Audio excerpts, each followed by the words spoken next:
Hello guys, तो मैं लेकर आ गई हूँ आप लोगों के लिए एक न्यू चाइनीज ड्रामा। तो ड्रामा की स्टार्टिंग में हम हमारी फीमेल लीड जिया को देखते हैं, जो एक कॉमिक देख रही थी और उसे वो पसंद नहीं आ रहा था क्योंकि उसकी जो हीरोइन थी उसका हस्बैंड भी मर गया था और हस्बैंड का इनहेरिटेंस भी उसे नहीं मिला था। तभी वहाँ की लाइट चली जाती है, तो वो जैसे ही ठीक करने जाती है उसे करंट लग जाता है और वो उसी कॉमिक के अंदर चली जाती है और वो कॉमिक की फीमेल लीड की पोजीशन पर थी। जैसे ही उसकी आंख खुलती है वो परेशान हो जाती है कि वो है कहाँ। तभी एक मेड आकर उसे बताती है कि आपके हस्बैंड की डेथ हो गई है। ये सुनकर तो वो शॉक्ड हो जाती है और सीन ही कट होता है। नेक्स्ट सीन फ्यूनरल सेरेमनी का दिखा जाता है, जहाँ जिया सैड होने की एक्टिंग कर रही थी और मन में सोच रही थी कि अब मैं इस नोवेल में एक रिच विडो बन गई हूँ, रिच भी बन गई और मेरा हस्बैंड भी मर गया, ये कितनी अच्छी बात है। तभी उसके हस्बैंड का ग्रैंडफादर उसे तसल्ली देने की कोशिश करते हैं, पर जिया को लगता है कि शायद वो इनहेरिटेंस लेना चाहते हैं, पर अब मैं यहाँ हूँ, मैं ऐसा होने नहीं दूंगी। पर ग्रैंडफादर कहते हैं कि सन का तो कोई सन भी नहीं है, बस तुम ही मेरे पास हो, इसलिए 100 बिलियन का इनहेरिटेंस तुम्हें ही मिलेगा। ये सुनकर तो वो और जोर जोर से रोने की एक्टिंग करने लगती है और कहती है कि हस्बैंड तुम मुझे इतनी जल्दी छोड़कर कैसे जा सकते हो, अब मैं क्या करूंगी। पर मन में तो खुश हो रही थी कि उसे 100 बिलियन का इनहेरिटेंस मिलने वाला है, अब वो रिच बन जाएगी। वहाँ पर सन के अंकल और आंटी भी थे जो अपने डैड से कहते हैं कि आपको अपनी हेल्थ का भी केयर करना होगा। तो ग्रैंडफादर कहने लगते हैं पता नहीं ये सब कुछ क्या हो रहा है, पहले तुम्हारे बड़े भाई का डेथ हो गया और फिर उसकी वाइफ ने सुसाइड कर लिया और अब ये सब कुछ। ये सुनकर जिया भी सोचने लगती है कि मेरे हस्बैंड के साथ कितना ट्रेजेडी था। तभी वहाँ पर सन का कजन जीशन आता है और जिया से कहता है कि मेरा बड़ा भाई मर गया है, तो अब से मैं तुम्हारा केयर करूंगा। ऐसा कहकर वो उसे टच करने वाला था, पर सैन छुप कर ये सब देख रहा था और गुस्सा कर रहा था। असल में वो मरा नहीं था, उसे पहले ही पता चल गया था कि कोई उसकी एक्सीडेंट करवाने वाला है, इसलिए वो असली मर्डरर को पकड़ने के लिए अपनी फेक डेथ का प्लान किया और अब वो फैमिली वालों के सामने अपने कजन जियान बनकर जाएगा जो उसी की तरह दिखता है और वो असली मर्डरर को ढूंढेगा। वही जिया जेसन को अच्छी खासी सबक सिखा देती है और कहती है तुम अपनी केयर करो, अगर तुमने मुझे दोबारा टच करने की कोशिश की तो अच्छा नहीं होगा। तो वो गुस्सा करने वाला था, पर वो कहती है कि मैं ग्रैंडपा को बता दूंगी जो इनएप्रोप्रिएट होगा।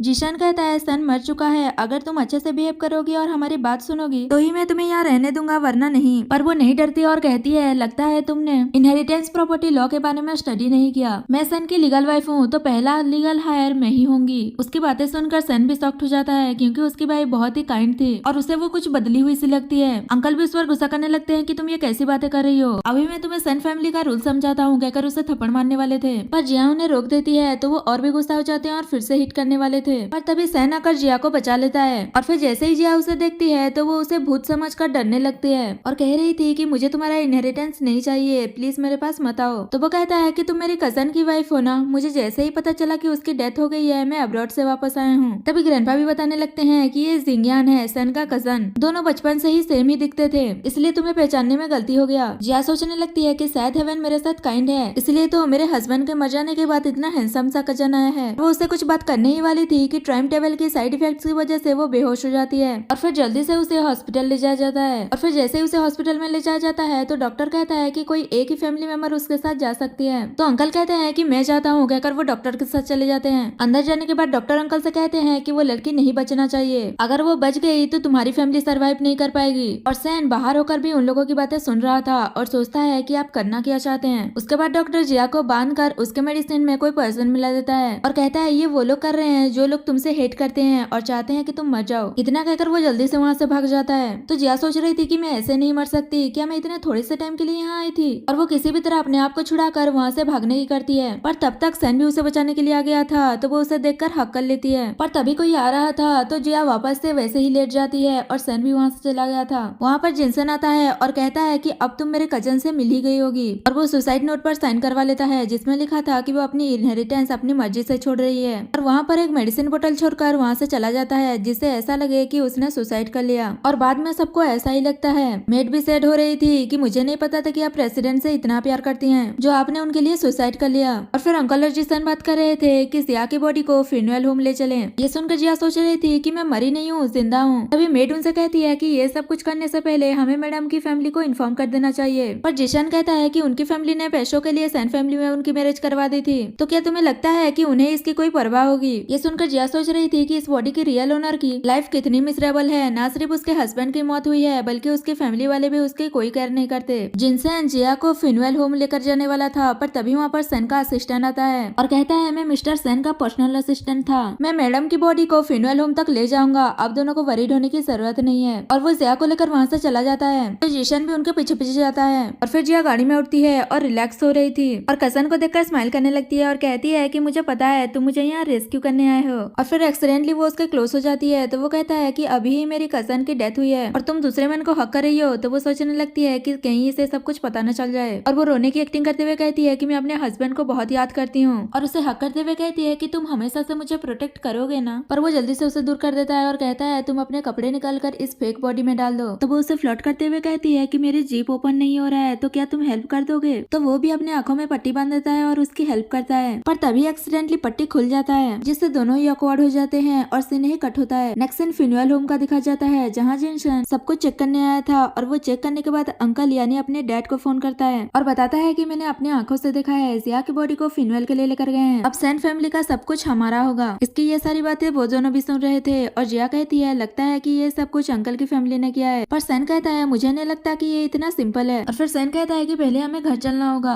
और इसी बीच दोनों क्लोज हो जाते हैं। तो सैन कहता है क्या तुम इस हालत में जाओगी क्योंकि जिया ने उसका कोट पहना था और कहती है तो फिर क्या करूँ। सैन कहता है तो फिर पहले जाकर चेंज कर लो। और फिर दोनों छुपते छुपते सैन फैमिली जाते हैं जहाँ पर सैन के फ्यूनरल फोटो के साथ साथ जिया का भी फोटो रख देते हैं। और फिर दोनों किसी भी तरह अंदर चले जाते हैं और फैमिली वालों की बातें सुनने लगते हैं जहाँ पर जिनसन ग्रैंडफादर को कह रहा था कि कजन और सिस्टर इन लॉ दोनों की ही डेथ हो गई है तो अब सैन ग्रुप को किसी को तो हैंडल करने के लिए देना होगा। तभी उसकी मॉम कहती है कि जिनसन अभी यंग है और वो सब कुछ अच्छे से हैंडल कर लेगा तो क्यों ना हम कंपनी के चार्ज उसे ही दे दें। तो ग्रैंडपा गुस्सा करने लगते हैं क्या तुम लोग मुझे कर्ज कर रहे हो कि मैं जल्दी मर जाऊं। अंकल कहते हैं उसके कहने का मतलब ये नहीं था पर कंपनी को तो किसी न किसी को हैंडल करना ही होगा ना। इनकी बातें वो दोनों भी सुन रहे थे पर जिया को अच्छे से सुनना था इसलिए सैन से कहती है कि हेल्प करना पर वो नहीं करता तो वो गिरने वाली थी पर वो खुद को संभाल लेती है और उस पर गुस्सा करने लगती है कि हेल्प क्यों नहीं किया। तो वो कुछ ऐसी बातें करता है जिससे जिया को लगता है कि शायद वो मुझ पर डाउट कर रहा है और सच में सैन भी मन ही मन सोच रहा था कि ये पहली वाली जिया से बहुत ही डिफरेंट है। तभी वो उसे कहती है कि सिर्फ दो लोग हैं जो मेरे बारे में जानते हैं, पहला तो डेथ पर्सन। तो वो पूछता है कि दूसरा कौन है। जिया बताती है कि वो मैं हूँ, बताओ तुम्हें कौन सा चाहिए। पर वो मना कर देता है कि मुझे कोई भी नहीं चाहिए। और फिर दोनों फिर से घर वालों की बातें सुनने लगते हैं। तो सैन कुछ इस तरीके से उसे सपोर्ट करता है। तो वो कहती है कि ये क्या कर रहे हो। सैन बताता है कि तुम्ही ने तो सपोर्ट करने के लिए कहा था। तो वो गुस्सा करती है कि मैंने इस तरीके का सपोर्ट नहीं कहा था। तो फिर वो उसे अच्छे से पकड़ता है और फिर घर वालों के पास जिया के फादर और उसकी सिस्टर आती हैं। डैड सैन फैमिली पर गुस्सा करने लगती है कि मेरी डॉटर की डेथ हो गई और तुम लोगों ने मुझे इन्फॉर्म भी नहीं किया और ना ही कोई एक्सप्लेनेशन दिया। तभी उन दोनों से कुछ आवाज हो जाता है। तो जिंक्शन देखने लगता है कि कौन है और तभी वहाँ से मेड आ रही थी। तो जिंक्शन उस पर गुस्सा करने लगता है कि तुम यहाँ क्या कर रही हो, क्या तुम हमारी बातें सुन रही हो। वो दोनों मेड को अपने बारे में बताने से मना कर रहे थे और उसे छोटा सा गोल्ड बार ऑफर करते हैं। तो मेड भी जिंक्शन से झूठ बोल देती है कि यहाँ कॉकरोच है, मैं वही देखने आई थी। और जिंक्शन भी उसकी बात पर भरोसा कर लेता है और उसे जाने के लिए कहता है। तो वो अपना गोल्ड लेकर चली जाती है। तभी जिया को लगता है कि पैसा सब कुछ कर सकता है। वही जिया के डैड सेंग फैमिली पर गुस्सा कर रहे थे और वो अपने डॉटर को इशारा करते हैं। तो वो एक्टिंग करने लगती है कि सिस्टर आप हमें छोड़कर कैसे जा सकती हैं, मैं और डैड आपके बिना कैसे रहेंगे। ये सब कुछ देखकर जिया कहती है लगता है कि मेरी फैमिली वाले तुमसे ज्यादा मेरी केयर करते हैं। तभी डैड कहते हैं कि हम सेंग फैमिली के लिए डिफिकल्टी क्रिएट करने नहीं आए हैं, हमें बस एक बिला दे दीजिए और 2 बिलियन दे दीजिए, इसके आगे हम और कुछ नहीं करेंगे। ये सुनकर सैन उसे चिढ़ाने लगता है कि लगता है बहुत केयर करते हैं। तो वो भी गलती से कह देती है क्या रियल ओनर को कोई भी फेवर नहीं मिला। तो सैन शॉक्ड होकर कहता है क्या तुम्हें अपनी ही फैमिली सिचुएशन के बारे में नहीं पता। जिया एक्टिंग करने लगती है कि सडनली मुझे कुछ याद नहीं आ रहा है, लगता है हॉस्पिटल में मुझे जो ड्रग दिया गया था उसी वजह से ऐसा हो रहा है। और फिर सैन उसे बताता है कि ये तुम्हारा स्टेप फादर है, तुम पैदा होते ही कुछ दिनों बाद तुम्हारे रियल डैड की डेथ हो गई थी और फिर तुम्हारा ये स्टेप डैड आया जो अपने सेक्रेटरी के साथ मिलकर तुम्हारी मॉम को चीट किया। उसके बाद ये लोग तुम्हें बुली करते थे। तभी जिया को भी याद आने लगता है कि सब लोग मिलकर कैसे रियल जिया को बुली करते थे और वो उन पर गुस्सा कर रही थी कि ये कितने सेमलेस लोग हैं। और कहती है मैं जिया फैमिली की एल्डेस्ट लेडी हूँ, अब मैं इन लोगों को बताती हूँ। वही ग्रैंडपा उनकी बातें मान जाते हैं और अंकल को ये सब कुछ हैंडल करने के लिए कहते हैं। और फिर स्टेप डैड भी फोटो के सामने सेट होने की एक्टिंग करने लगते हैं और कहते हैं अगर तुम्हें कुछ चाहिए तो मेरे ड्रीम में आकर बता देना। तभी वहाँ की लाइट चली जाती है और जिया भूत बनकर डराती है और कहती है हाँ चाहिए ना, ये विला और 2 बिलियन, मैं आप लोगों को छोड़कर कैसे जा सकती थी, देखिए मैं आप लोगों को कंपनी देने आ गई। कहकर वो इतना डराती है कि वो दोनों बेहोशी हो जाते हैं। तभी वहाँ पर लाइट आ जाती है और सब लोग उसे देखकर शॉक्ड हो जाते हैं। तभी ग्रैंडपा पूछते हैं इसका मतलब तुम जिंदा हो। तभी अंकल अपने बेटे से पूछते हैं क्या तुमने अपने आंखों से इसकी सिमेट्री बनते हुए नहीं देखा था। तो वो कंफ्यूज होते हुए कहता है कि मैंने तो देखा था। तभी से ग्रैंडपा से कहती है कि ऑफ कोर्स मेरी डेथ नहीं हुई है, पर मैंने सुना है कि आप सेकंड अंकल को सैन ग्रुप हैंडओवर करने वाले हैं। तो वो कहते हैं कि अभी सैन ग्रुप को किसी की जरूरत है और तुम जैसी एक यंग वुमेन उसे हैंडल नहीं कर सकती, इसलिए टेम्पररी उसे हैंडल करने दो और वेट करो। जिया कहती है कब तक वेट करूं, मेरे मरने का, ताकि ये लोग इलीगल तरीके से सब कुछ अपने अंडर कर लें। जिनशन कहता है तुम एक आउटसाइडर हो और इतनी इजीली बिलियंस के इनहेरिटेंस को कैसे इनहेरिट कर सकती हो, और हमारी फैमिली का क्या जो इतने सालों से सैन ग्रुप के लिए हार्डवर्क करते आ रहे हैं। जिया कहती है किसने कहा कि वुमेन्स कुछ मैनेज नहीं कर सकती हैं। और वैसे भी मेरे हस्बैंड की वजह से सन ग्रुप इतना ग्रो अप हो पाया है। उसकी वाइफ होने के नाते मेरा भी कुछ कंट्रीब्यूशन है। तो वो कहता है कि सुनने में तो बहुत अच्छा लग रहा है, तो बताओ वुमेन्स क्या क्या कर सकती हैं। तो वो बताती है कि वुमेन्स बहुत कुछ कर सकती हैं। फॉर एग्जाम्पल तुम अपने मॉम के बिना पैदा ही नहीं हो सकते। ऐसा कहकर तो वो उसकी बोलती ही बंद कर देती है। पर कहाँ वो चुप रहने वाला था। इनहेरिटेंस को लेकर उनके बीच बहुत ज्यादा बहस होती है। इसी बीच जिया कहती है अगर तुम दोनों बाप बेटे मुझे मॉम कहोगे तो मैं सन ग्रुप तुम लोगों को दे दूंगी। तो अंकल ग्रैंडपा से कहने लगते हैं ये किस तरीके से सन ग्रुप को संभाल पाएगी। और फिर ग्रैंडपा कुछ फैसला लेने ही वाले थे कि तभी वहाँ पर सन आ जाता है और सबको बताता है कि मेरे कजन ने पहले ही अपनी बिल बना ली थी जिसके अकॉर्डिंग उसका सारा इनहेरिटेंस उसके वाइफ का होगा। तभी जिया सोच रही थी कि मुझे पता नहीं था कि मेरे मरा हुआ हस्बैंड इतना लॉयल होगा। पर जिनसन को ये बिलीव नहीं हो रहा था तो वो उसे विल देकर कहता है कि तुम खुद ही देख लो, इसमें उसका सिग्नेचर भी है और उसका थंबप्रिंट। ग्रैंडपा भी पूछते हैं कि तुम श्योर हो ना कि ये रियल है। तो वो बताता है कि मैं श्योर हूँ क्योंकि मेरे कजन ने मुझे खुद ही दिया है। तो ग्रैंडपा कहते हैं अगर सन का यही आखिरी इच्छा है तो हम ऐसा ही करेंगे। पर जिंगसन एग्री नहीं था और कहता है कि अभी तक तो ये कंफर्म भी नहीं हुआ है कि पेपर रियल है या फेक, आप इस पर बिलीव कैसे कर सकते हैं। तो वो कहते हैं कि इससे कोई फर्क नहीं पड़ता कि ये रियल है या फेक। अगर आउटसाइडर्स को पता चला कि ऐसा भी कोई बिल एग्जिस्ट करता है तो उन्हें लगा कि हम लोगों को बुली कर रहे हैं और वो यही डिसीजन लेते हैं कि जिया कंपनी संभालेगी और अंकल उसे असिस्ट करेंगे। पर जिनसन कहने लगता है कि ये सब फेक है और ये जिया भी फेक है, ये तो मर गई थी। सन पूछता है तुम इतना श्योर कैसे हो कि सिस्टर इन लॉ की डेथ हो गई थी, तुम डर रहे हो क्या कहीं तुम एक्सपोज ना हो जाओ। कहकर वो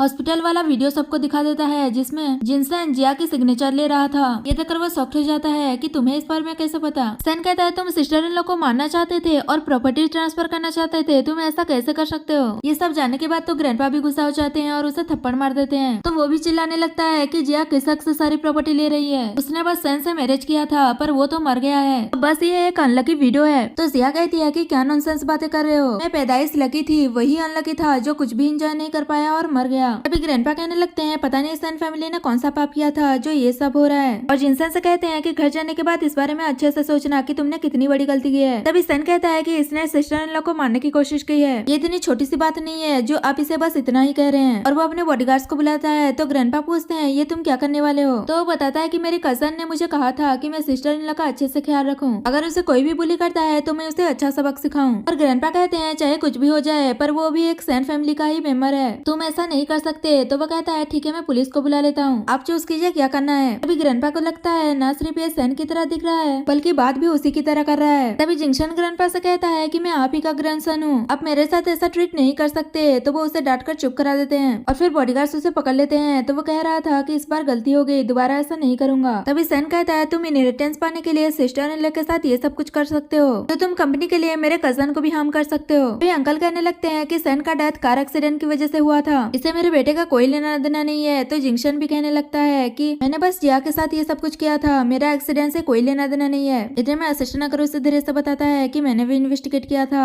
इन लोगों का एक्सीडेंट से कोई लेना देना नहीं है, असली कल्प्रिट कोई और ही है। तो वो कहता है अगर तुम्हारा इससे कोई लेना देना नहीं है तो इस बात को जाने दो, पर मैंने सुना है कि नॉर्थ वेस्ट में जो हमारी फैक्ट्री है वो बहुत ही लो चल रहा है, तो क्यों ना हमें सेंग फैमिली के एक भरोसेमंद आदमी को वहाँ भेजना चाहिए ताकि वहाँ की प्रॉब्लम को सॉल्व कर सके। तभी ग्रैंडपा उसे कहते हैं कि तुम तो बहुत इंटेलिजेंट हो और तुम्हारे बात करने का तरीका भी तुम्हारे कजन जैसा है, जिन लोगों को नहीं पता होगा उन लोगों को तो कुछ भी पता ही नहीं चलेगा, पर मैंने तो इस ओल्ड फैक्ट्री के बारे में सिर्फ तुम्हारे कजन से बात की थी, तो तुम्हें इस बारे में कैसे पता। तो वो झूठ बोल देती है कि सिस्टर इन लॉ ने मुझे बताया था। तो जिया उसका साथ देते हुए कहती है कि हाँ मैंने ही बताया था क्योंकि मेरे हस्बैंड मुझे सब कुछ बताते थे, हम दोनों के बीच बहुत प्यार था ना। तभी आंटी कहती है पर जब से तुम दोनों की मैरिज हुई थी तब से तो तुम लोग सेपरेट रूम में सोते थे, तो तुम प्यार की बातें कैसे कर सकती हो। जिया कुछ कहने ही वाली थी पर सन पहले ही कह देता है कि इस मैटर में सिस्टर इन लॉ को मत लेकर आओ और ग्रैंडपा से कहता है कि आपको इस मैटर में कुछ डिसीजन लेना होगा वरना मैं इसे अपने कजन के लिए हैंडल कर लूंगा। तो ग्रैंडपा यही डिसीजन लेते हैं कि अंकल और उसका बेटा नॉर्थ वेस्ट में जाकर ओल्ड फैक्ट्री को हैंडल करेंगे और तब तक वो वापस नहीं आएंगे जब तक ग्रैंडपा नहीं बुला लेते। और फिर बॉडीगार्ड जिंगसन को लेकर जा रहे थे तो वो चिल्ला रहा था कि मैं आपका ग्रैंडसन हूँ, आप मेरे साथ ऐसा नहीं कर सकते, और अंकल भी उसके साथ चले जाते हैं। उसके बाद जिया वहाँ से जा रही थी तो सन उसके बहुत ही क्लोज चला जाता है और कहता है तुम इतनी पावरफुल कैसे हो सकती हो। इससे पहले कि वो कुछ और बात करते वहाँ पर उसके स्टेप डैड होश में आ जाते हैं। वो जिया को देखकर कहते हैं कि इसका मतलब तुम मरी नहीं हो। वो कहती है हाँ मैं मरी नहीं हूँ, तो क्या ये बात जानकर तुम डिसअपॉइंट हुए। स्टेप डैड कहते हैं ये तुम कैसी बातें कर रही हो, मैं तो बहुत खुश हूँ और जब तुम्हारी मॉम को पता चलेगा तो वो भी बहुत खुश हो जाएंगी। पर जिया कहती है मेरी मॉम की बहुत पहले ही डेथ हो चुकी है और मनवा सोचती है कि ये इतना एक्टिंग इसलिए कर रहा है क्योंकि इसे पता है कि मैं ये सारा इनहेरिटेंस इनहेरिट करने वाली हूँ। डैड कहते हैं हम सब एक फैमिली है, तुम इतने हार्श वर्ड कैसे बोल सकती हो, पता है तुम्हारी जब से मैरिज हुई है तुम्हारे स्टेप मॉम दिन रात तुम्हारे बारे में वरीड होती रहती है, क्यों ना हम सारे सारे फैमिली मिलकर एक नई शुरुआत करें। पर जिया कहती है ये मेरे मूड पर डिपेंड करता है, मैं इतने बिलियंस की प्रॉपर्टी इनहेरिट जो करने वाली हूँ। और सन से पूछती है मैंने सही कहा ना लिटिल कजन? तो वो कहता है तुम जो भी कहती हो वो सही होता है। और फिर दोनों वहाँ से चले जाते हैं। जाते वक्त जिया हंस रही थी तो वो पूछता है कि तुम हंस क्यों रही हो? तो वो कहती है अब मैं बिलियनर वुमेन बनने वाली हूँ, तो क्यों ना मैं तुम्हें बॉय टॉय की तरह रख लूं। सुनकर तो वो शॉक्ड हो गया था और सोचता है कि ये क्या बकवास कर रही है। और वो कहने लगता है कि मेरे कजन के डेथ के बाद तुम ये सब कुछ करने वाली हो। तो जिया कहने लगती है कि मैं तो बस मजाक कर रही थी, तुम इतना सीरियस क्यों हो रहे हो? सन कहता है कि तुम अपनी बातों पर टिकी रहना वरना तुम्हें एक पेनी भी नहीं मिलेगा, क्योंकि विल के हिसाब से तुम रिमैरेज नहीं कर सकती। ये सुनकर तो वो शॉक्ड हो जाती है कि वो रिमैरेज नहीं कर सकती और फिर कहती है कि ठीक है मैं विडो ही रहूंगी। और मन में सोचती है कि उसने मुझे रिमैरेज करने से मना किया है पर डेट करने से तो नहीं। और कहती है मैं इतने बिलियंस की प्रॉपर्टी इनहेरिट करने वाली हूँ तो ये मेरे लिए सेफ नहीं होगा। तो क्या तुम मेरे बॉडीगार्ड बनकर 24/7 मुझे प्रोटेक्ट करोगे? तो वो ये सोचकर हाँ कह देता है कि ये सही कह रही है, ये मेरी हायर बन जाएगी तो लोग इसे भी हार्म करने की कोशिश करेंगे। और फिर दोनों एक हाउस में जाते हैं तो जिया पूछती है कि हम ये कहाँ आए हैं? तभी सन बताता है कि ये तुम्हारा ही घर है, तुम अपने ही घर को रिकॉग्नाइज कैसे नहीं कर पा रही हो? तो वो एक्टिंग करने लगती है कि ऐसा कैसे हो सकता है, मैं यहाँ तुम्हारे कजन के साथ रहती थी। और वो इतना ओवर एक्टिंग कर रही थी कि पता नहीं वो अपने हस्बैंड को कितना मिस करती है। और उससे ये कहते हुए उसके क्लोज हुए जा रही थी कि मेरी लाइफ कितनी मिजरेबल है, पहले यंग एज में मेरे डैड की डेथ हो गई और अब मेरे हस्बैंड की। सन कहता है पर तुम्हारे डैड की डेथ तो नहीं हुई है। जिया कहती है पर मेरे बायोलॉजिकल डैड की डेथ तो हो गई है ना। और फिर मन में सोच रही थी कि मैं कुछ ज्यादा ही ओवर एक्टिंग कर रही हूँ क्या। और फिर उसे सच बता देती है कि अगर मैं ये कहूँ कि मैं ओल्ड जिया नहीं हूँ तो वो उसे पकड़ कर कहता है ऐसा है तो मैं भी कजन नहीं हूँ, कहकर उसे रेस्ट करने के लिए कहकर वहाँ से चला जाता है। तो वो गुस्सा करते रह जाती है कि ये मेरे साथ ट्रिक कर रहा है। उसके बाद वो अच्छे से अपना स्किन केयर करती है और फिर सन के पास जाती है और कहती है कि क्या आज रात तुम मेरे प्लेस में रुक सकते हो? तुमने कहा था कि तुम 24/7 मुझे प्रोटेक्ट करोगे, तो हम सेम रूम में रहेंगे तभी तो मुझे प्रोटेक्ट कर पाओगे ना। ये सुनकर तो वो शॉक्ड ही हो गया था पर वो मना कर देता है और कहता है कि मैं नेक्स्ट रूम में सो जाऊंगा, कहकर वहाँ से चला जाता है। और फिर आधी रात को उसे कुछ जलने का स्मेल आता है तो वो जल्दी से बाहर जाकर देखता है तो बाहर जिया कुछ जला रही थी। तो वो पूछता है कि आधी रात को क्या कर रही हो? जिया कहती है तुम्हारा कजन लग्जरी लाइफ जीता था ना, इसलिए मैं कुछ पैसे जला रही हूँ ताकि वो मनी स्पेंड कर सके। तभी वहाँ का लाइट चला जाता है तो वो बहुत डर जाती है और फिर नेक्स्ट सीन में कुछ इस पोजीशन में होती है। सन उसे नीचे उतर रहा था पर वो नहीं उतरती और कहती है अगर तुम्हारा कजन वापस आ गया तो कौन मुझे प्रोटेक्ट करेगा? तो वो कहता है तुम्हारे प्रोटेक्ट करने का मतलब क्या है मैं अच्छे से समझता हूँ, कहकर उसे लेकर वहाँ से चला जाता है। दूसरी साइड जिया की स्टेप सिस्टर गुस्से में थी कि जिया मरी नहीं है और कहती है कि कब वो इस वर्ल्ड से डिसअपेयर होगी और कब मैं जिया फैमिली की एल्डेस्ट लेडी बनूंगी। तो उसकी मॉम कहती है तुम इसके लिए वरीड क्यों हो रही हो? तुम ये सोचो कि तुम अपने डैड की बायोलॉजिकल डॉटर हो, वो तो बस एक ऑर्फन है जिसकी ना तो डैड है और ना ही मॉम। तभी डैड गुस्सा करने लगते हैं कि किसी ने कहा वो एक ऑर्फन है, उसका डैड भी है और एक फैमिली भी है। तो वो कहने लगती है कि मेरे कहने का मतलब ऐसा नहीं है और मत भूलो कि आप जिया फैमिली का पार्ट क्यों बने थे। तभी स्टेप सिस्टर कहती है हमें जल्द से जल्द जिया ग्रुप को टेक ओवर कर लेना चाहिए। तभी डैड कहते हैं मैं जिया की मॉम से मैरिज करके इतने सालों से उसे पाल रहा हूँ, क्या सिर्फ इस कंपनी के लिए? तो वो कहती है कि हमारे पास टाइम नहीं है, अगर उसने सन फैमिली की प्रॉपर्टी को इनहेरिट कर लिया तो इससे डील करना बहुत ही हार्ड होगा। डैड कहते हैं बस उसे इनहेरिटेंस मिलने का वेट करो, उसके बाद हम वो प्रॉपर्टी भी हमारे अंडर कर लेंगे। उसकी मॉम कहती है तुम उसके बारे में चिंता मत करो, वो बहुत ही वीक है और मुझे उसे हैंडल करना आता है। वही जिया और सन जिया फैमिली के बाहर आधे घंटे से खड़े थे तो सन कहता है हम यहाँ बहुत देर से खड़े हैं, हमें अंदर जाना भी है कि नहीं, क्या तुम डर रही हो? तो वो कहती है हाँ मैं डर रही हूँ क्योंकि उन्होंने मेरे साथ कभी अच्छे से बिहेव नहीं किया, पता नहीं इस बार वो क्या करेंगे। तो वो उसके लिए थोड़ा सा सैड होने लगता है पर वो तो उससे फ्लर्ट करने लगती है और फिर दोनों फाइनली घर के अंदर चले जाते हैं जहाँ पर उसके डैड उससे अच्छे से बात करते हैं कि फाइनली तुम आ गई। तो जिया कहने लगती है कि बताइए आपने यहाँ क्यों बुलाया है? तो उसकी मॉम उसे डांटने लगती है कि तुम ये किस तरह से बात कर रही हो, क्या तुम फाइट करना चाहती हो? तो डैड उसे रोकते हैं और जिया से कहते हैं तुमने अपना हस्बैंड खोया है ना, इसलिए हमने कंसर्न के लिए बुला लिया और बाहर इतना कुछ हैंडल कर रही हो तो सोचा कि थोड़ा मदद कर दें। पर जिया को तो सब पता था कि वो सन फैमिली की इनहेरिटेंस के लिए ये सब कर रहे हैं और उन्हें कहती भी है। तो वो कहते हैं कि तुम ऐसा क्यों कह रही हो, हम सब तो एक फैमिली है ना। पर वो पूछती है कि मेरी मॉम की इनहेरिटेंस का क्या हुआ, मुझे तो एक पेनी भी नहीं मिला। डैड कहते हैं उसका तो सारा पैसा मैंने हुआसी ग्रुप में लगा दिया है फैमिली की फ्यूचर के लिए। जिया कहती है कौन सी फैमिली की फ्यूचर की बात कर रहे हो आप? अब बस जिया फैमिली का एक सन इन लॉ हो, खुद को इस फैमिली का एक मेंबर समझ रहे हो क्या? तभी स्टेप सिस्टर कहती है तुम्हारी मॉम तो तुम्हें राइस नहीं कर पाई, मेरे पेरेंट्स ने ही तुम्हें राइस किया, अगर वो नहीं होते तो तुम कब का अपनी मॉम की तरह घोस्ट बन चुकी होती।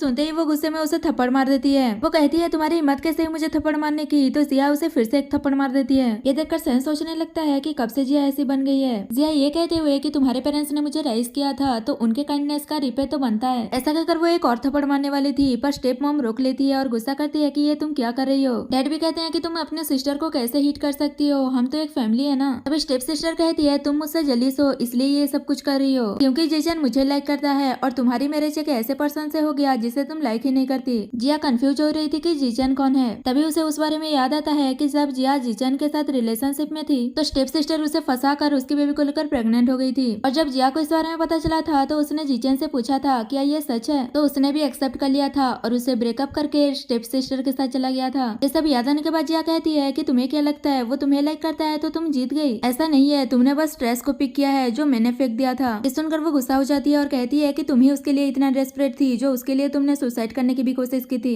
इस बारे में तो सन को भी नहीं पता था, उसे ये हाइड किया गया था। जिया कहती है तुम किस बात पर इतना प्राउड कर रही हो, एक ऐसा मैं जो अपने आप को कंट्रोल नहीं कर सकता मैं उस पर बिलीव करूंगी। तभी वहाँ पर जीजन आता है और वो उसकी बातें सुन लिया था और उसके क्लोज आकर उसका हाथ पकड़ कर कहता है क्या तुम मेरे बारे में ऐसा सोचती हो, और सन उसे हाथ छोड़ने के लिए कहता है और जिया भी अपना हाथ छुड़ा लेती है। और फिर स्टेप सिस्टर उसके पास जाकर कहती है कि जिया ने मुझे हिट किया, मुझे पता है कि तुम मुझे डिसलाइक करती हो पर इसका मतलब ये नहीं है कि तुम मेरी बेबी को हिट कर सकती हो। जीजन भी कहता है कि मुझे पता है तुम हम दोनों से अपसेट हो पर तुम ऐसे लोगों को हिट नहीं कर सकती। तो वो कहती है पहली वाली जिया किसी को हिट नहीं कर सकती थी और बस बुली होती रहती थी और कुछ कह भी नहीं पाती थी, इसलिए उसे ऐसे स्कमबैक लोग मिले थे। पर करंट वाली जिया ऐसी नहीं है। जीजन पूछता है तुम्हारे कहने का मतलब क्या है, तो वो कहती है पहले ये पता लगाओ कि तुम मेरे स्टेप सिस्टर के साथ बेड तक कैसे पहुंच गए, क्या उसने तुम्हें कुछ खिलाया पिलाया था। तो वो उसे पूछने लगता है कि ये क्या बोल रही है, क्या हुआ था उस दिन। स्टेप सिस्टर कहती है कि तुम उसकी बातें मत सुनो, ये नॉनसेंस बातें कर रही है। सच में मेरे दिल में तुम्हारे लिए डीप फीलिंग्स है इसलिए सब कुछ हो गया। ये सब देखकर जिया कहने लगती है कि मैं थोड़ी देर भी और यहाँ नहीं रुक सकती, कहकर वहाँ से जाने लगती है। जब वो लोग गाड़ी में जा रहे थे तो जिया कहती है कि मैं बहुत वरीड हूँ। तो सन कहता है तुम तो विलियनर बनने वाली हो तो तुम किस बात को लेकर वरीड हो। तो वो बताती है कि इस बात की तो चिंता है, सबकी नजर प्रॉपर्टी पर ही है, तुम्हारा प्रोटेक्शन काफी नहीं है। और कहती है कि मुझे कुछ चाहिए। सन पूछता है कि बताओ तुम्हें क्या चाहिए, तो वो बताती है कि मुझे एक बेबी चाहिए। ये सुनकर तो वो दोनों ही शॉक्ड हो गए थे। और फिर जिया कहती है कि तुम लोग इतना बड़ा रिएक्शन क्या दे रहे हो, वैसे सबको यही लगता है कि मुझे ऐसे कैसे इनहेरिटेंस मिल सकता है। अगर मेरे पास एक बेबी होगा तो कोई कुछ नहीं कह पाएगा और इजीली मुझे इनहेरिटेंस मिल जाएगा, पर मैं टेस्ट ट्यूब बेबी कर नहीं सकती, तो क्यों ना तुम मेरी हेल्प करो। बेबी तुम्हारे कजन की तरह भी तो दिखना चाहिए ना।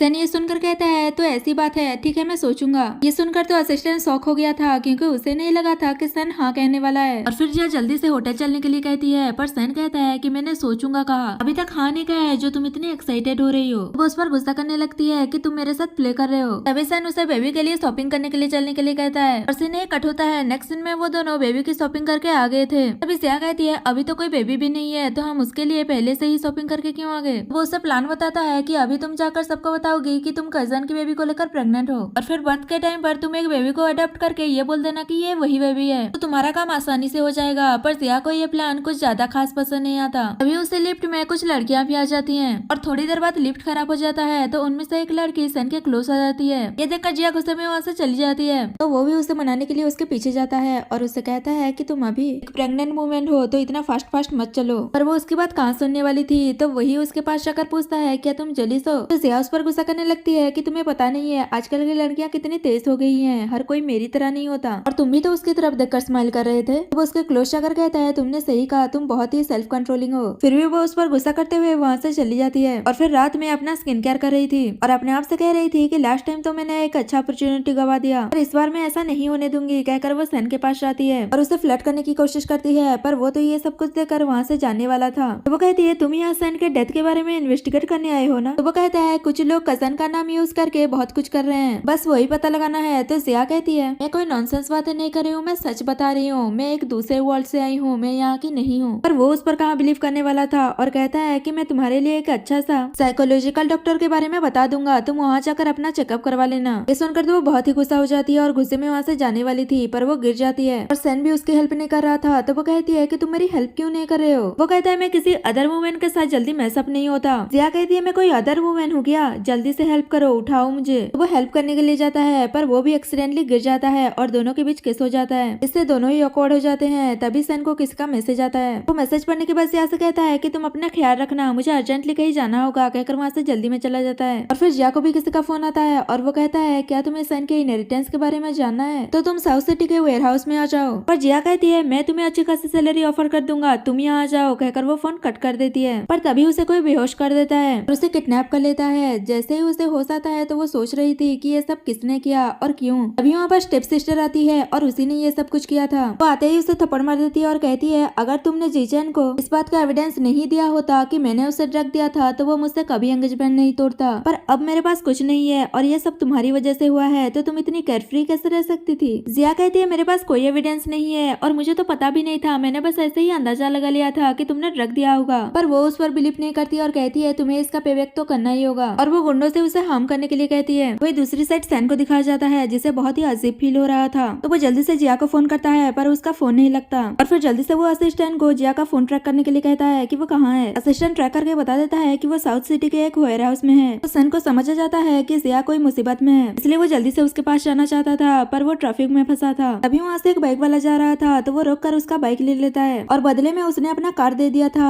इससे तो असिस्टेंट और वो लड़का दोनों ही शॉक्ड थे। वह स्टेप सिस्टर जिया को बुली कर रही थी, बचपन से तुम्हारा सब कुछ मेरा होता था, अब तक तो तुम्हें इसकी आदत हो जाना चाहिए, लगता है कि तुम्हारी हस्बैंड की डेथ की वजह से तुम पागल हो गई हो। पर जिया कहती है तुम मुझे यहाँ इसलिए लेकर आई हो क्योंकि तुम डरती हो, क्योंकि तुम्हें पता है कि तुम जिया फैमिली की असली हायर नहीं हो। अगर ये बात सबको पता चल गया तो तुम्हें कुछ नहीं मिलने वाला, इसलिए तुम मेरे जैसा बनना चाहती हो। ये सुनकर वो गुस्सा हो जाती है और उसे नाइफ दिखाकर डराने लगती है। जिया नहीं डर रही थी तो वो अपने बॉडीगार्ड्स को बुला लेती है, पर वो लोग उसे कुछ कर पाते इससे पहले ही वहाँ पर सैन आ जाता है और वो सारे गुंडों से फाइट करने के बाद जिया को छुड़ाकर वहाँ से लेकर जा रहा था। तो स्टेप सिस्टर कहती है तुम मुझे ऑफेंड कर रहे हो, ये तुम्हारे लिए अच्छा नहीं होगा। तो सैन कहता है हम इसे धीरे धीरे सेटल कर लेंगे, कहकर वो जिया को लेकर वहाँ से चला जाता है। नेक्स्ट सीन हम हॉस्पिटल में देखते हैं। जिया को थोड़ी बहुत चोट लगी थी तो सैन उसे चेकअप करने के लिए लेकर आया था, पर डॉक्टर और कोई नहीं बल्कि जीजन ही था। तो वो चेक करके बताता है कि चोट इतनी भी गहरी नहीं है, थोड़े दिन रेस्ट करेगी तो वो ठीक हो जाएगी। और वो जैसे कुछ बात करने वाला था पर सैन कहता है कि मैं वेट कर रहा हूँ कब हम यहाँ से जाएंगे। तो वो गुस्सा करने लगता है कि तुम खुद को समझते क्या हो, तुम मेरे और जिया के बीच में क्यों आ रहे हो। सैन कहता है क्योंकि मैंने जिया को तुम्हारे फियांसे से बचा कर लेकर आया हूँ। जीजन कहता है मुझे फेम किया गया था और वो जिया से माफी मांगते हुए कहता है मैंने पास्ट की सारी बातें पता लगा लिया था कि क्या हुआ था, इसलिए मैंने तुम्हारे सिस्टर से सारे रिश्ते तोड़ दिए थे, तो क्या हम एक नई शुरुआत कर सकते हैं। पर जिया मना कर देती है। तो वो कहता है क्या तुम्हें अपनी रेपुटेशन की भी नहीं पड़ी, और वो बताता है कि तुम सैन के कजन के साथ हो, ये बात पूरे सिटी में फैल गई है। वो तो एक्साइटेड होकर पूछती है कि बताओ क्या फैला है। जीजन बताता है कि यही तुम अपने हस्बैंड के चले जाने के बाद उसके कजन के साथ इन्वॉल्व हो रही हो और उसके साथ नाइट स्पेंड कर रही हो। ये सुनकर तो सैन उस पर गुस्सा करने लगता है कि अगर तुमने और कुछ भी बोला तो छोड़ूंगा नहीं, और उस पर गुस्सा करके वहाँ से भगा देता है। तो जिया पूछती है क्या तुम जल्दी सो रहे हो, और वो कहता है कि आज तुम ये क्या कर रही थी, तुम्हें ऑलमोस्ट नाइफ लगने ही वाला था।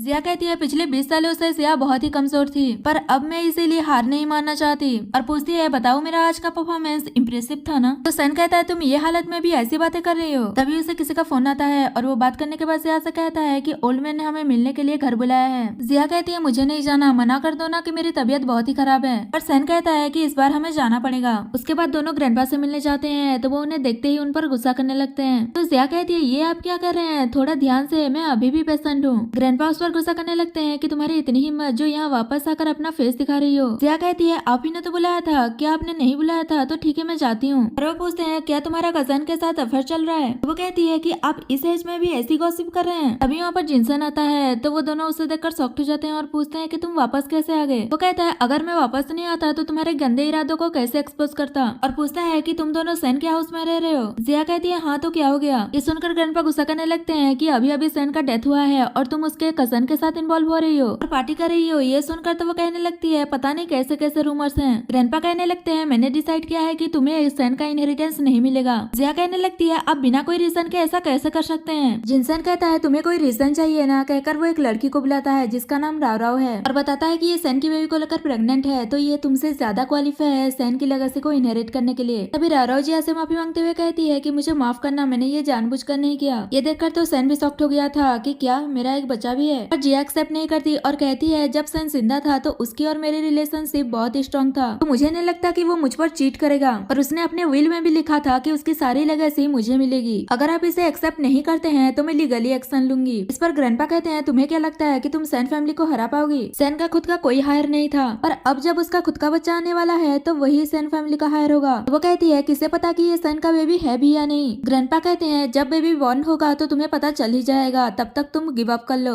जिया कहती है अगर मैं रिफ्यूज कर दूं तो। तभी ग्रैंडपा अपने बॉडीगार्ड्स को बुलाकर उन दोनों को एक रूम में बंद कर देते हैं। वही जिया सोच रही थी कि पता नहीं उन्होंने हमें रूम के अंदर क्यों लॉक कर दिया है, और फिर जिया सैन से फ्लर्ट करने लगती है। तो वो कहता है वो लोग यही तो चाहते हैं कि हम कुछ गलती करें और हमें कुछ नहीं मिलेगा। तो वो पीछे हट जाती है। वहाँ पर कुछ खाने के लिए था तो जिया खाने लगती है। ये देखकर सैन कहता है चाहे कुछ भी हो पर तुम खाना खाना नहीं छोड़ सकती, पर उस खाना खाने की वजह से उसकी तबीयत खराब होने लगती है और उसे नशा होने लगता है। तो वो सैन को हेल्प करने के लिए कह रही थी, पर वो कहता है ऐसे में तो उनकी विश पूरी हो जाएगी। तो जिया कहती है अगर वो बेबी सच में सैन का हुआ तो मैं बिलियनर नहीं बन पाऊंगी, और फिर क्या तुम मुझे छोड़कर चले जाओगे। तो वो कहता है तुम चिंता मत करो, वो बेबी सैन का नहीं है। जिया पूछती है कि तुम इतने श्योर कैसे हो, तो वो कहता है क्योंकि मैं ही सैन हूँ कहकर उसे किस कर लेता है। तभी वहाँ पर ग्रैंडपा आ जाते हैं और उन्हें देखकर गुस्सा करने लगते हैं कि आखिरकार तुम लोग पकड़े ही गए। और फिर दोनों जैसे ही बाहर आते हैं तो बाहर मीडिया वाले थे और वो लोग उनसे पूछने लगते हैं कि आप दोनों का अफेयर चल रहा है। ये तो सैन फैमिली के लिए डिसरेस्पेक्टफुल बात है। ग्रैंडपा भी उन दोनों पर चिल्लाने लगते हैं कि तुम दोनों की वजह से हमारी फैमिली का नाम बदनाम हो गया। और वो कहते हैं कि जिया को कोई इनहेरिटेंस नहीं मिलने वाला। और फिर मीडिया वालों को बताते हैं कि राव सैन की बेबी को लेकर प्रेग्नेंट है, तो वो बेबी ही सैन फैमिली का हायर होगा। ये सब देखकर जिया समझ जाती है कि ये सब ग्रैंडपा का प्लान है। तभी जिंगचन भी उसकी इंसल्ट करने की कोशिश करता है और कहता है कि अब ये न्यूज पूरे सिटी में फैल जाएगी, तो तुम लोगों को रातों रात ही ये सिटी छोड़कर चले जाना चाहिए। और सैन कहता है कि हम नहीं बल्कि तुम यहाँ से जाओगे। और वो सच बता देता है कि मैं ही सैन हूँ। ये सुनकर तो ग्रैंडपा खुश हो जाते हैं, क्या तुम जिंदा हो? और मीडिया वाले भी पूछने लगते हैं क्या तुम सच में जिंदा हो? तो वो सबको बताता है कि हाँ मैं जिंदा हूँ। जब मेरे एक्सीडेंट होने वाला था मुझे पहले ही पता चल गया था, इसलिए मैं वहाँ से भाग गया था और मेरे कजन की आइडेंटिटी लेकर वापस आया ताकि ये पता लगा सकूं कि इस सब के पीछे कौन है। और फिर कहता है पर मुझे नहीं पता था कि मेरा एक बेबी भी है। तो ग्रैंडपा राव से पूछने लगते हैं कि ये सब क्या हो रहा है, तुमने तो बताया था कि ये सैन का बेबी है। पर वो कुछ कह ही नहीं पा रही थी, तो सैन को लगता है कि शायद ग्रैंडपा को भी ट्रिक किया गया है। और फिर वो सारे मीडिया वालों के सामने जिया को किस करते हुए कहता है कि कल की न्यूज में ये आना चाहिए कि मैं जिंदा हूँ, मरा नहीं हूँ और मेरी वाइफ ने कुछ भी गलत नहीं किया। और वैसे भी ये सब हमारा फैमिली मैटर है तो हम देख लेंगे, अब आप लोगों को यहाँ से जाना चाहिए कहकर वहाँ से भेज देता है। और फिर राव सैन से बात करने की कोशिश करती है, तो वो कहता है कि मुझे तुम्हारा कोई एक्सप्लेनेशन नहीं सुनना, हम इस बारे में बाद में बात करेंगे, अभी तुम ग्रैंडपा को रेस्ट करने के लिए लेकर जाओ कहकर वहाँ से भेज देता है। और जिया से पूछता है तुम ठीक तो हो ना? पर वो कहती है अब तो मैं ओपनली तुम्हारे क्लोज हो सकती हूँ। ये देखकर सैन पूछने लगता है क्या तुमने ड्रग वाला मेडिसिन नहीं लिया था? तो वो बताती है कि मैंने ऐसे मेडिसिन देने वाला बहुत सारा इंसिडेंट देखा था, तो सोचा कि थोड़ा मैं भी एक्टिंग कर लूं। पर पता नहीं था कि इतनी एक्साइटिंग चीजें पता चलेगी कि तुम ही मेरे हस्बैंड हो। तो वो भी उसे फ्लर्ट करते हुए कहता है कि तुम अब सैड फील क्यों कर रही हो? पहले तो जो तुम मुझसे नॉनसेंस बातें किया करती थी उसका क्या? तो जिया कहती है वो तो मैं मजाक कर रही थी, मैं थोड़ी ना अपने हस्बैंड को बिट्रे कर सकती थी। और फिर सैन पूछता है तो बताओ तुम्हें तुम्हारा लिटिल कजन चाहिए या फिर हस्बैंड? तो वो कहती है मुझे कोई फर्क नहीं पड़ता, तुम जो भी हो बस तुम मेरे हो। ये सुनते ही वो उसे किस कर लेता है और सीन ही कट होता है। और फिर वो दोनों घर जाते हैं जहाँ पर उसकी आंटी पहले से ही आई हुई थी। असल में राव सैन की आंटी की एडॉप्टेड डॉटर है और वो राव के मैटर में बात करने आई थी। तो सैन पूछता है कि ये प्रेग्नेंट कैसे हो गई और आप मेरे मरने तक का क्यों वेट कर रही थी और ये सब कुछ किया। ये सुनते ही आंटी उसे थप्पड़ मार देती है और कहती है कि तुम तो कह रही थी कि तुम और तुम्हारे कजन एक दूसरे से प्यार करते हो और तुम उसकी बेबी को लेकर प्रेग्नेंट हो, तो फिर ये सब कुछ क्या है? तो राव बताती है कि मैं कजन को सीक्रेटली लाइक करती थी और मैं नहीं चाहती थी कि वो बिना कोई बच्चे के मर जाए, इसलिए मैं उसके स्टोर किया को लेकर आर्टिफिशियली प्रेग्नेंट हो गई। सुनकर जिया कहने लगती है इसका मतलब ये बेबी सच में तुम्हारा है? वो कहने लगता है तुमने सुना ना कि ये आर्टिफिशियली प्रेग्नेंट हो गई है, मैंने तुम पर चीट नहीं किया। जिया कहती है तुम इतने एक्साइटेड क्यों हो रहे हो, मैंने कहा भी नहीं कि तुमने चीटिंग किया है। और वो हैरान हो रही थी कि पता नहीं ये वेल्दी फैमिली वाले कैसे लोग होते हैं जो ऐसी भी चीजें स्टोर करके रखते हैं। तभी ग्रैंडपा कहते हैं कि नोवेल फैमिली में ये रूल होता है, अपनी फैमिली लाइन को आगे बढ़ाने के लिए ऐसा किया जाता है और वैसे भी ये तो तुम्हारे लिए किया गया था पर इसने यूज कर लिया। तो राव उनसे माफी मांगने लगती है कि प्लीज मुझे माफ कर दीजिए और सैन से कहती है कि ये बेबी तो तुम्हारा है तो फिर तुम इसे अवॉइड नहीं कर पाओगे ना। तो ग्रैंडपा सैन से कहते हैं अब जो हो गया सो हो गया, अब तुम्हें इसकी केयर करना चाहिए। तो सैन भी सोच रहा था कि ये सब कुछ राव ने किया है पर अब मैं क्या करूँ। तभी जिया कहती है कि ठीक है हम तुम्हारी केयर करेंगे, तुम बेबी को बंद करो। तो आंटी पूछती है क्या तुम इससे माइंड नहीं करोगी? वो कहती है वर्थ का पेन ये झेलेगी और मैं तो वैसे ही मॉम बन जाऊंगी, तो फिर मैं माइंड क्यों करूंगी। और फिर पूछती है तुम कब से प्रेग्नेंट हो? वो बताती है कि 1 मंथ से। जिया कहती है अब तो तुम्हारा अच्छे से केयर करना पड़ेगा, तो ठीक है तुम हमारे साथ आकर रह लो। राव कहती है ये कुछ ज्यादा नहीं हो जाएगा? तो वो कहती है तुम पहले ही सेमलेसली मेरे हस्बैंड की बेबी को लेकर प्रेग्नेंट हो, अब इसमें इमरेस क्यों हो रही हो? अभी आंटी कहती है मुझे पता है कि तुम बहुत ही काइंड हो पर तुम्हें एक्सपीरियंस नहीं है और अभी ये यंग भी है तो मैं सब कुछ संभाल लूंगी। पर जिया कहती है फ्यूचर में ये मेरा बेबी होने वाला है तो मैं अभी से उसे एडिक्योर करना चाहती हूँ। ग्रैंडपा भी राव से कहते हैं कि अब ऐसा ही होगा और वैसे भी तुमने इतना बड़ा कुछ कर दिया और ये लोग तुम्हें कुछ कह भी नहीं रहे हैं, यही बड़ी बात है। तो जिया कहने लगती है ओल्ड मैन इस बार आपने अच्छी बात की है, पर वो तो वहाँ से चले ही जाते हैं और आंटी भी राव को वहाँ से लेकर चले जाते हैं कि इसकी पैकिंग करना है। और फिर दोनों डिस्कस करते हैं कि सैन का एक्सीडेंट तो 1 मंथ पहले हुआ था, तो राव 1 मंथ से प्रेग्नेंट कैसे हो सकती है? इसका मतलब वो झूठ बोल रही है, वो कोई प्रेग्नेंट नहीं है। वही राव आंटी से कह रही थी कि अगर उन्हें पता चल गया कि मैं प्रेग्नेंट नहीं हूँ तो वो कहती है तुम चिंता क्यों कर रही हो, मैं हूँ ना यहाँ पर, देखना तुम मिसेस सैन बन जाओगी। तो राव पूछती है कि आपके पास कोई प्लान है और सीन ही कट होता है। नेक्स्ट सीन में वो सैन के घर में रहने चली गई थी और वो बेबी का नाम लेकर सैन से कहती है कि आज तुम मेरे साथ डिनर कर सकते हो। और जिया से पूछती है तुम माइंड तो नहीं करोगी ना? वो कहती है मैं क्यों माइंड करूंगी, हम दोनों मिलकर तुम्हें कंपनी देंगे, तुम चिंता मत करो। और फिर सैन उसके लिए एक स्किन केयर प्रोडक्ट लेकर आया था तो वो अप्लाई करने लगती है और राव के सामने ही वो दोनों लवी डबी हो रहे थे और ये देखकर वो गुस्सा कर रही थी। उसके बाद वो लोग डिनर कर रहे थे जहाँ जिया और सैन ऐसे ऐसे बिहेव कर रहे थे जैसे कि उनके अलावा वहाँ पर और कोई है ही नहीं। और वो दोनों टेस्टी टेस्टी खाना खा रहे थे और राव राव को बस हेल्दी के नाम पर वेजिटेबल्स खिला रहे थे।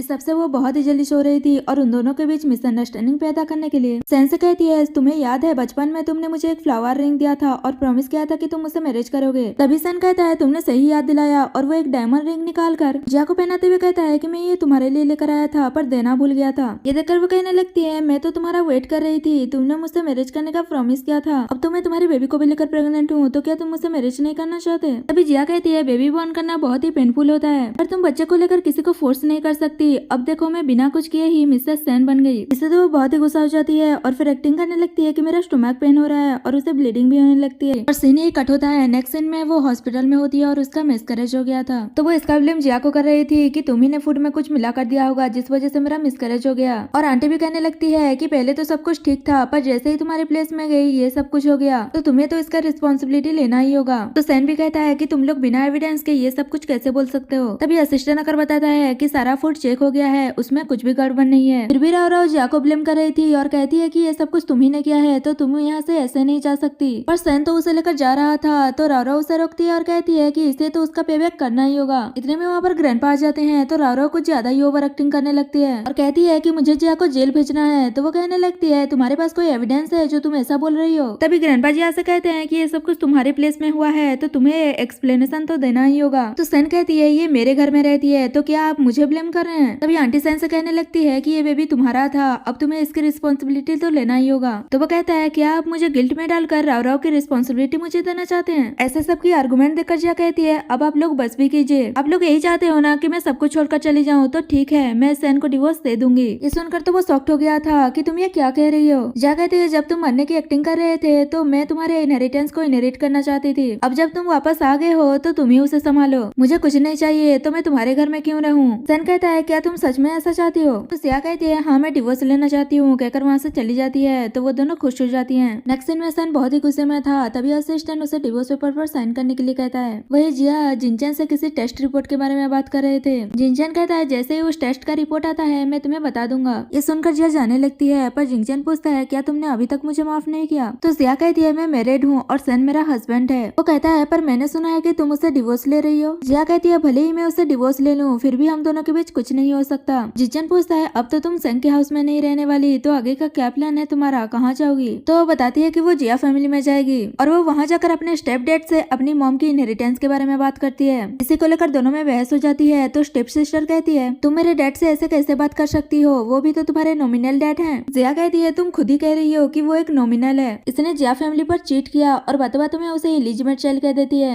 ये सुनते ही वो गुस्सा हो जाती है कि तुम मुझे इलिजिमेट चाइल्ड कैसे कह सकती हो, कहकर उसे थप्पड़ मारने वाली थी, पर इससे पहले ही जिया उसे थप्पड़ मार देती है और कहती है कि तुम्हें क्या लगा था मेरे मैरिज हो जाने के बाद तुम जिया फैमिली में मेरे पोजीशन में आ जाओगी, ऐसा कभी नहीं होगा। ये सब देखकर डैड भी उस पर गुस्सा करते हैं कि तुम्हें चाहिए क्या। तो वो कहती है, जो भी मुझसे बिलोंग करता है वो सब मुझे वापस चाहिए। डैड कहते हैं, तुम्हें क्या लगता है मैं कुछ कर नहीं सकता। तब स्टेप मॉम पीछे से आकर जिया को हिट कर देती है और सीन ही कट होता है। नेक्स्ट सीन में सैन का असिस्टेंट उसे समझा रहा था कि आपको जाकर अपनी वाइफ से बात करनी चाहिए, मुझे नहीं लगता कि वो इतनी इम्पल्सिव पर्सन है। पर वो उसे कहता है कि तुम कुछ ज्यादा ही बोल रहे हो और कहता है, जब उसे मेरी जरूरत थी तब मेरे साथ वो अच्छे से थी और अब जब उसे मेरी जरूरत नहीं है तो उसने अपनी जिंदगी से बाहर फेंक दिया। और फिर असिस्टेंट बताता है कि मैडम जिया फैमिली में अकेली गई हैं, क्या आप वहाँ जाना चाहेंगे। पर सैन कहता है, मेरा उससे कोई लेना देना नहीं है तो मैं वहाँ क्यों जाऊंगा। पर नेक्स्ट सीन में वो जिया फैमिली में होता है और उनसे पूछता है कि मेरे लोगों ने बताया है कि मेरी वाइफ यहाँ आई है, तो बताइए कहाँ है वो। पर वो लोग कुछ भी नहीं बताते और कहते हैं कि वो आई थी पर थोड़ी देर बाद चली गई थी। तो सैन कहता है, आप लोग कुछ नहीं बता रहे हो तो ठीक है मैं खुद ही ढूंढ लेता हूँ, कहकर वो असिस्टेंट को पूरे घर में ढूंढने के लिए कह देता है। ये देखकर सब लोग चिल्लाने लगते हैं कि तुम ऐसा कैसे कर सकते हो, हम तुम्हारे खिलाफ पुलिस में कंप्लेन करेंगे। तो सैन कहता है, अगर मेरी वाइफ यहाँ से मिलती है तो मैं तुम लोगों के ऊपर केस कर दूंगा कि तुमने मेरी वाइफ को किडनैप किया था। डैड कहते हैं, तुम हम पर अपनी ही डॉटर का किडनैप करने का इल्जाम कैसे लगा सकते हो। तभी असिस्टेंट आकर सैन को बताता है कि जिया यहाँ पर नहीं है। डैड कहते हैं, देखा वो यहाँ पर नहीं है, अगर तुम यहाँ से नहीं गए तो हम मीडिया को बुला लेंगे और तुम्हारे खिलाफ रिपोर्ट कर देंगे। असिस्टेंट सैन को समझाता है कि हमें बात को बढ़ाना नहीं चाहिए, यहाँ से चले जाना चाहिए। तो वो लोग जाने लगते हैं, पर सैन को कहीं से पता चल जाता है कि जिया कहाँ पर है और वो जाकर उसे बचा लेता है और उसे कैरी करके लाता है और उन लोगों से पूछता है कि अब आप लोग क्या कहना चाहेंगे। तो वो सब लोग जिया से माफी मांगने लगते हैं कि हमसे गलती हो गई, हम सब एक फैमिली है ना, प्लीज हमें माफ कर दो, तुम्हें जो कुछ भी चाहिए वो सब मैं तुम्हें दे दूंगा, बस हमें जाने दो। जिया कहती है, मैंने तुम लोगों को एक अपॉर्चुनिटी दिया था और वैसे भी मेरा मेरा जो कुछ भी है वो तो मैं वापस लेकर रहूंगी। ये सुनकर डैड गुस्सा करने लगते हैं। जिया कहती है मैं सब लोगों को आपका ट्रू फेस दिखा दूंगी और स्टेप सिस्टर से कहती है तुम हमेशा जिया फैमिली की टाइटल के लिए मुझे हार्म करती रहती थी।